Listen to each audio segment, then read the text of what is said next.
يتعاون معاك وكلمه انت راجل وعندك كلمه ولكن تعطي شيكات لا داركم ما تعطيش لهم شيكات. عرفتي لما حمزه اخر سؤال المشكل وغندوز للامام.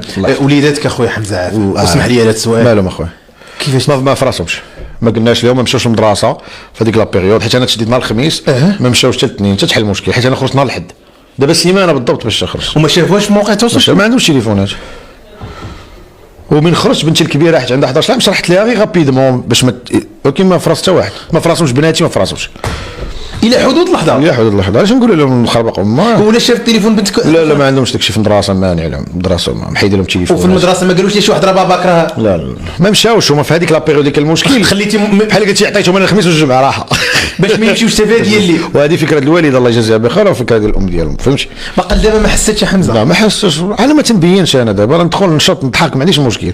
دابا انا في واحد القضيه لديك الشيء وفي راسك ملي كتلقى بنادم كيضحك بزاف عارفوا لداخل الله اللي عالم به. برافو عليك. ما كنبغيش نعطي النيجاتيف لبنادم انا فهمتي ديما نعطيك بوزيتيف. الا جيت دابا بقيت كنتشكى عليك ونأزمك تخرج خاصك طبيب الله يعطيك اللهم نعطيك بوزيتيف صافي داك الشيء مني لراسي صافي. حمزه خويا باش نختموا الموضوع الله يحفظك باش نشوفوا لقدام شنو تبغي تقول للمغاربه اللي تضامنوا معاك اول حاجه نشكرهم الشكر من القلب والله العظيم من القلب ديال القلب